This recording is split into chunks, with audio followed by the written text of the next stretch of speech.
ہاں غلام تھے بیچارے یا نوجوان تھے. نوجوانوں پر بزرگوں کو خود ہی حق حاصل ہوتا ہے جو چاہیں کرے. اور غلام تو ملکیت ہوتا ہے, زندہ ذبح کر دے تبھی کوئی پوچھنے والا نہیں. تو جو بیت رہی تھی بلال پر, ابو فقیہ پر, زنیرہ پر, جو ان پر بیت رہی تھی, جو خباب پر بیت رہی تھی, جس طرح ہلاک کیا گیا ہے حضرت سمیہ کو, حضرت یاسر کو, یہ ساری تکلیفیں انہیں بھی تھی. لیکن کیا اس کا یہ بالواسطہ ایذا محمد کے لیے نہیں تھا صلی اللہ علیہ وسلم. آپ کے ساتھی آپ کے جانثار ہیں, لیکن آپ ان سے بھی کیا کہیں, فصبروا فصبروا فصبروا. جب ابو جہل بدترین ٹارچر کر رہا تھا حضرت سمیہ اور حضرت یاسر کو رضی اللہ تعالی عنہما, آپ کے علم میں ہے کیسی کیسی ٹارچر کی ہے. جوان بیٹے کو باندھ دیا ایک ستون کے ساتھ, اس کی نگاہوں کے سامنے برہنہ کیا ہے ماں کو.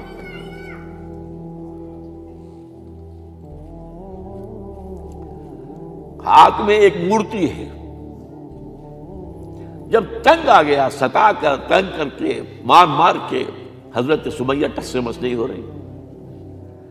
کہتا ہے تم ایک دفعہ کہہ دو سمیہ کہ ہاں اس مورتی میں بھی کچھ ہے, میں تمہیں چھوڑ دوں گا. انہوں نے تھوک دیا, برچھا مارا ہے شرمگاہ کے اندر.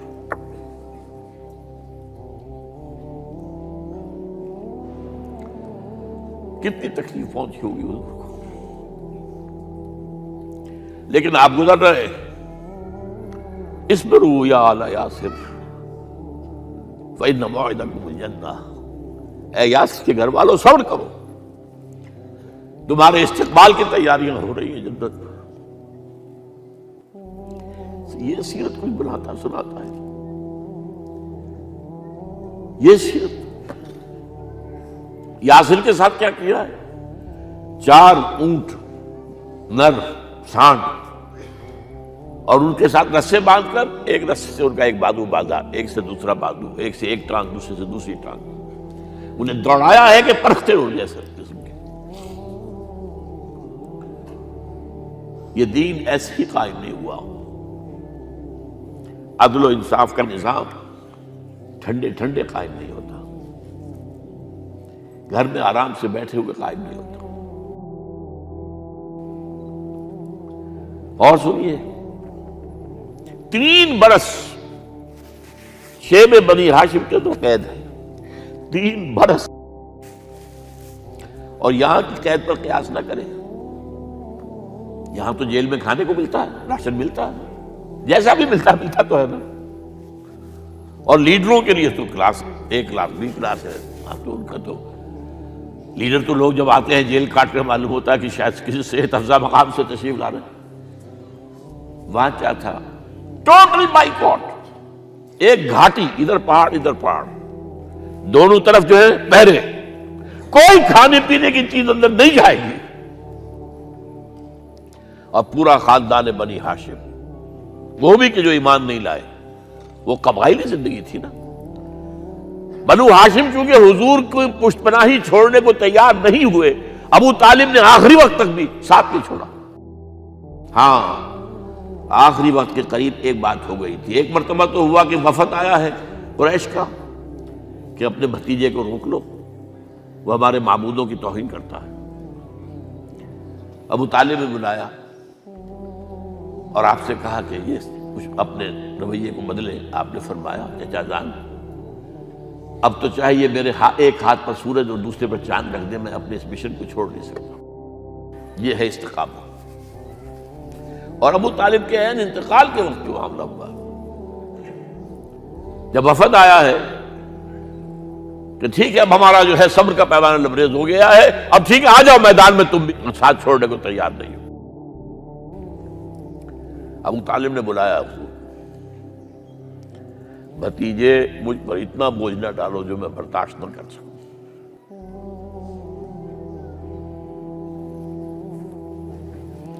حضور کی آنکھوں میں آنسو آ گئے. چچا جان اب تو یا یہ بات پوری ہوگی یا میں اپنے آپ کو ختم کر دوں, اسی میں ختم ہو جائے. بہرحال شیب بنی ہاشم میں 3 برس اس حال میں گزرے ہیں ٹوٹل بائیکاٹ، کوئی کھانے پینے کی نہیں۔ کچھ لوگ تھے شریف النفس، مثلا حکیم بن حزام تھے رضی اللہ تعالیٰ، اور بعد میں ایمان لے آئے۔ حضرت خدیجہ کے وہ رشتہ دار تھے، وہ پہاڑ پر چڑھ کر ایک طرف سے رات کی تاریکی میں، دونوں دروازے تو بند ہیں، پہاڑ پر چڑھ کر چوٹی سے نیچے اتر کر کوئی چیزیں کھانے پینے کی دے آئے تو دے آئے، بس صلی اللہ علیہ وسلم۔ کوئی اور ایک آدھ ہوگا ایسا۔ یہاں تک نوبت آئی ہے کہ بنی ہاشم کے یہ پھول جیسے بچے معصوم بھوک سے بلبلا رہے ہیں، اور اس کے سوا کچھ نہیں ہے کہ سوکھے چمڑے ابال کر اس کا پانی ان کے حلق میں ٹپکا دیا جائے۔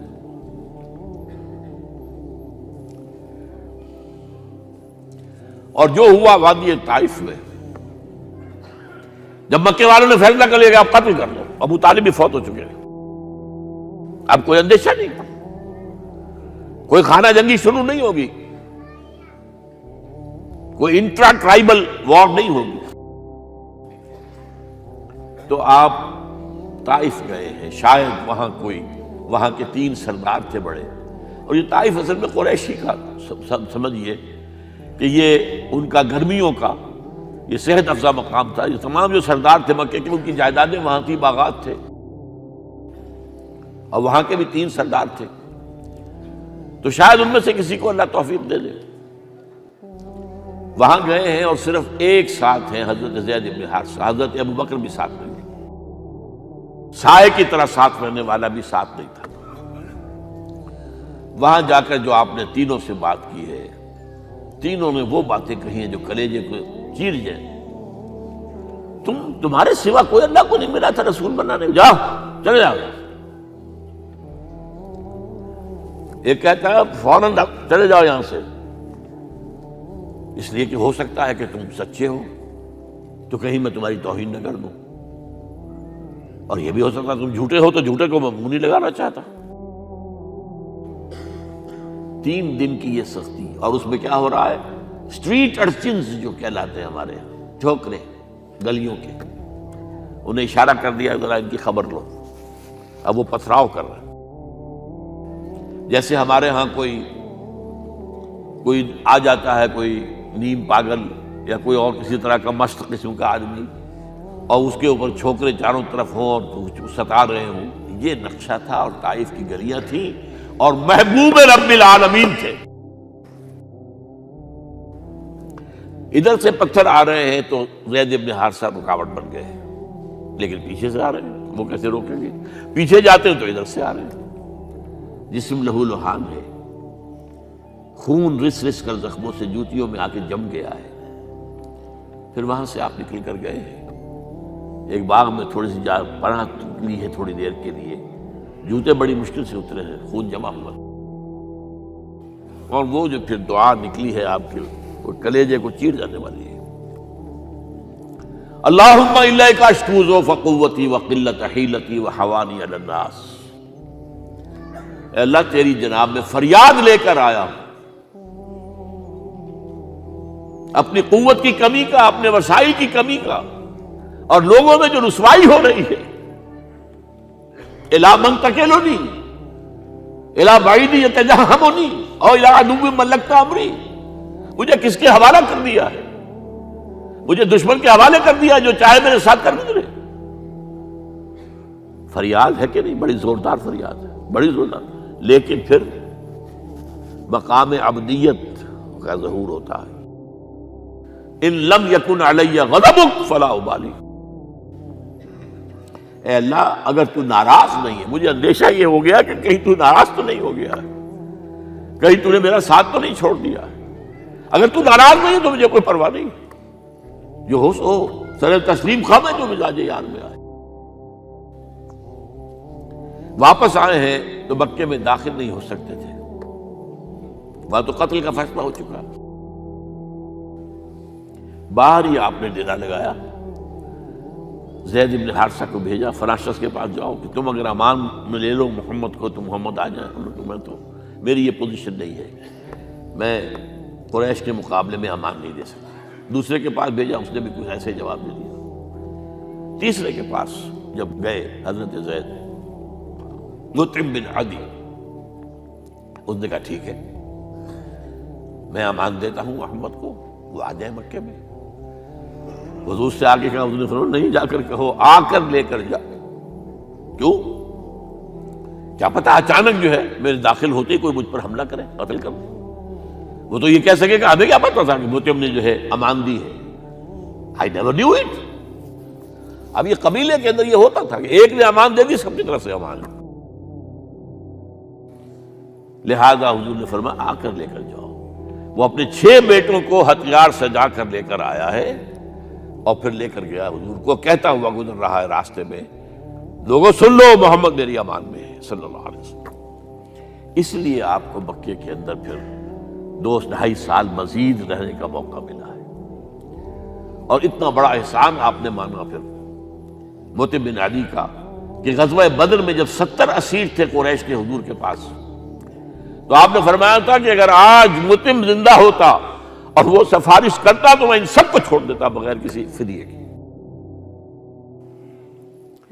بہرحال یہ چند باتیں میں نے آپ کو بتائی، باقی تو یہ کہ غار ثور ہے کیسی کیسی، اور پھر غزوہ بدر سے پہلے کی رات ہے، اور وہ آپ کا زندگی کا طویل ترین سجدہ ہے اس میں، جہاں تک یہ الفاظ بھی آپ نے کہہ دیا، اللہ اگر کل یہ جو 313 یہاں جمع ہیں اگر یہ ختم ہو گئے تو پھر قیامت تک تیرا نام لینے والا کوئی نہیں ہوگا، میں آخری رسول اور میری یہ 15 برس کی کمائی ہے۔ اس پر کہا حضرت ابوبکر نے، وہ پہردار کی حیثیت سے کھڑے تھے، کہ حسبک حسبک، حضور بس کیجئے بس کیجئے۔ بہرحال بدر ہے، احد ہے، زخمی ہوئے ہیں، دندان مبارک شہید ہوئے ہیں، خون اتنا بہا ہے کہ بے ہوش ہو گئے ہیں، اور خبر اڑ گئی ہے کہ آپ شہید ہو گئے۔ یہ سب کچھ، اور سب سے بڑھ کر حمزہ کی لاش سامنے آئی، کیسی لاش، ناک کٹی ہوئی ہے، کان کٹے ہوئے، پیٹ چاک کر کے کلیجہ چبایا ہوا ہے، کس طرح برداشت کیا ہوگا آپ نے؟ اپنے اوپر تاری کر کے دیکھیں، یہ حمزہ کون ہے؟ چچا ہے، دودھ شریک بھائی ہے، خالہ داد بھائی ہے، ساتھ کا کھیلا ہوا ہمجولی ہے، اور اس کی لاش ہے۔ جو قلب اطہر پر بیت رہی تھی وہ مدینے میں آ کر ایک بڑا ماحول بدلا ہوا تھا، تب وہ بات سامنے آ گئی۔ جب آپ مدینے واپس تشریف لائے ہیں تو ظاہر بات ہے کہ زیادہ انصار کے لوگ تھے جو شہید ہوئے تھے۔ بدر میں مہاجرین تو میرے خیال ہے 1/4 تھے نمبر کے اندر، 3/4 تو انصاری تھے۔ اسی طریقے سے احد کے اندر معاملہ ہے، تو مختلف گھروں سے عورتوں کے بین کرنے کی آوازیں آ رہی تھی، اس لیے کہ اس وقت تک بین کرنا حرام نہیں قرار دیا گیا تھا، ممنوع نہیں تھا۔ آوازیں سن کر حضور کی زبان مبارک سے نکل گیا، اما حمزہ تو فلا بواکی لہو، ہائے حمزہ کے لیے تو کوئی رونے والی بھی نہیں ہے۔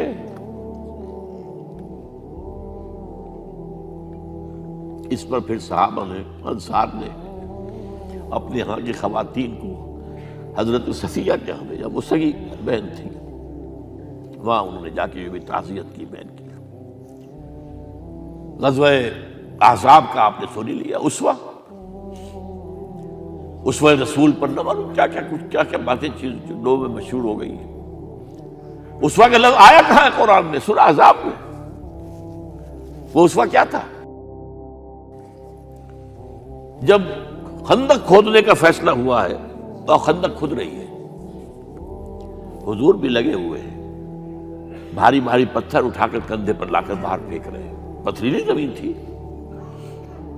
ایک پتھر کسی سے ٹوٹا نہیں تھا، تو حضور نے جو ہے 3 دفعہ جو اس کے اوپر ضرب لگائی تب ٹوٹا ہے۔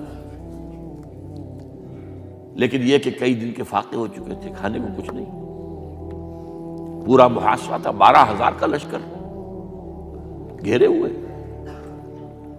یہاں تک کہ آپ کو معلوم ہے کہ گھروں کے اندر بیت الخلا تو نہیں ہوتے، باہر جاتے تھے قضاء، اس کا کوئی امکان نہیں۔ شدید ترین آزمائش جو ہوئی ہے اس کا نتیجہ ایک طرف یہ نکلا کہ منافقین کا نفاق ان کی زبانوں پر آ گیا۔ قرآن مجید میں ہے یہ انہی آیات میں، ما وعدنا اللہ ورسولہ الا غرورا، ہمیں تو اللہ اور اس کے رسول نے دھوکہ دے کے مروا دیا۔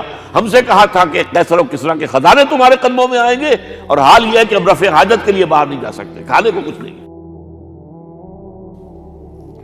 اس وقت کچھ صحابہ آئے ہیں حضور صلی اللہ علیہ وسلم سے، دیکھیے فاقے سے قبر دوہری ہوئی جا رہی ہے، ہم نے اپنے پیٹوں پر پتھر باندھے ہوئے، چادروں کے ساتھ پتھروں کسا ہوا تاکہ قبر سیدھی رہے۔ حضور نے اپنا کرتا مبارک اٹھا کر دکھایا، 2 پتھر بنے ہوئے۔ یہ ہے اسوہ، یہ ہے آپ کی سنت، آپ کا اسوہ حسنہ۔ لیکن اس اسوہ حسنہ سے فائدہ کون اٹھا سکتا ہے؟ لقد کان لکم فی رسول اللہ اسوۃ حسنۃ لمن کان یرجو اللہ والیوم الآخر وذکر اللہ کثیرا۔